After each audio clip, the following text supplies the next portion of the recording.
আসরের নামাজের পর এই ছোট্ট ইস্তেগফারটি 21 বার পাঠ করুন। ইনশাআল্লাহ আল্লাহ তাআলা আপনাকে 13টি পুরস্কার দান করবেন। তার মধ্যে সবচেয়ে দামি পুরস্কার হলো আপনার জীবনের সকল গুনাহ আল্লাহ তাআলা মাফ করে দিবেন। সুবহানাল্লাহ। এছাড়াও আরো 12টি গুরুত্বপূর্ণ পুরস্কার আল্লাহ তাআলা আপনাকে দান করবেন। প্রিয় দর্শক, একজন মুমিন মুসলমান হিসেবে ভিডিওটি আপনার জন্য খুবই গুরুত্বপূর্ণ, কারণ আমি বিশ্বাস করি যে ব্যক্তি চায় তার গুনাহকে ক্ষমা করাতে, যে ব্যক্তি আল্লাহ তাআলাকে ভালোবাসে, সে আজকের ভিডিওটি সম্পূর্ণ দেখবে এবং এইখান থেকে ইস্তেগফারের এই আমলটি শিখে পরবর্তীতে সে সুন্দরভাবে আসরের নামাজের পর এই ইস্তেগফারের আমলটি পাঠ করবে। ইনশাআল্লাহ আল্লাহ তাআলা তাকে 13টি পুরস্কার দান করবেন। সবচেয়ে বড় পুরস্কার দান করবেন সেটা হলো তার জীবনের সকল গুনাহ ক্ষমা করে দিবেন। আল্লাহু আকবার। এবং পূর্ববর্তী গুনাহের সমপরিমাণ নেক তার আমলনামায় যোগ করে দিবেন ইনশাআল্লাহ। তাহলে চলুন আলোচনা শুরু করা যাক।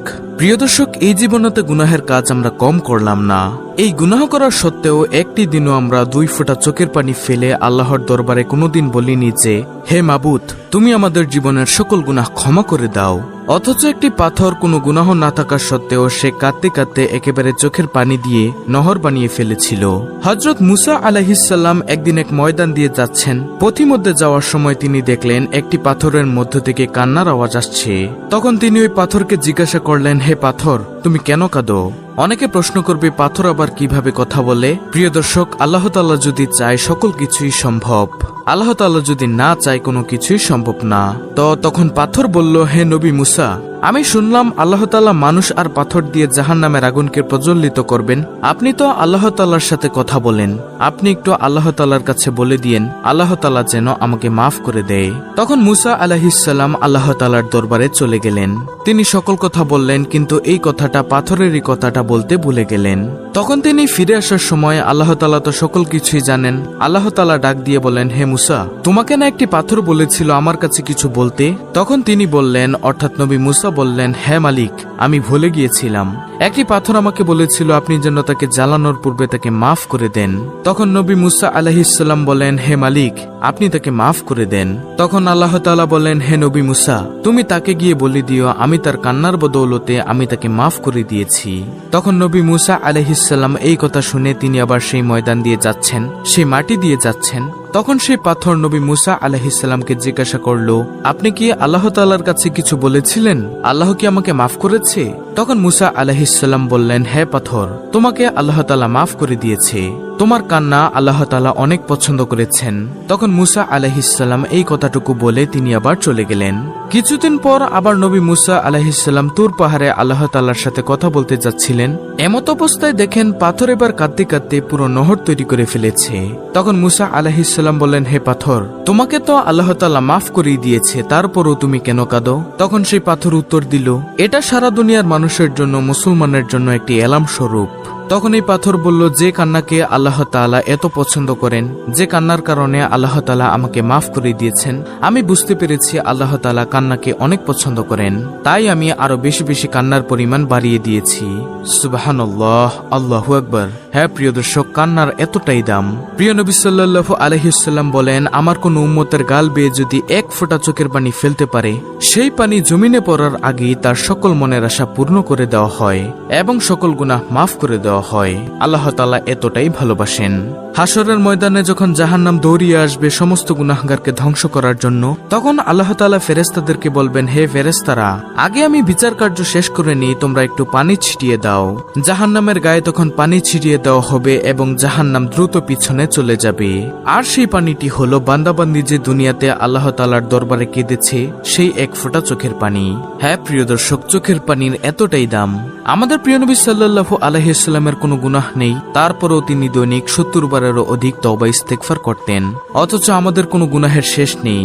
আমরা একটুও ভয় করি না আল্লাহ তাআলাকে, ভয় করি না আল্লাহ তাআলার ওই কঠিন আযাবকে।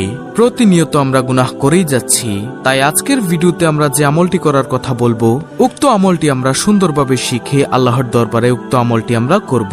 আল্লাহ তাআলা আমাদের সকল গুনাহ ক্ষমা করে দিবেন ইনশাআল্লাহ। নবীজি সাল্লাল্লাহু আলাইহি ওয়াসাল্লাম হাদিসের মধ্যে বলেন, হে আমার উম্মত, তোমরা যদি গুনাহ না করতে এবং গুনাহ করে সাথে সাথে আল্লাহর দরবারে ক্ষমা না চাইতে, তাহলে আল্লাহ তাআলা তোমাদেরকে উঠিয়ে নিত। আল্লাহ তাআলা দুনিয়াতে এমন একদল জাতি প্রেরণ করত যারা গুনাহ করত এবং আল্লাহ তাআলার কাছে সাথে সাথে ক্ষমা চাইত। প্রিয় দর্শক, ক্ষমাকে আল্লাহ তাআলা এতটাই প্রাধান্য দিয়েছেন, এতটাই ভালোবাসেন। তাই আসুন আজকের এই আমলটি আমরা মনোযোগ সহকারে শুনি। তো এখন হলো কোন সেই আমল এবং এই আমলটি করার নিয়ম কানুন কোনটি? দর্শক, দিনের সময়ের মধ্যে একটি গুরুত্বপূর্ণ সময় হচ্ছে আসরের নামাজের পরের সময়টুকু।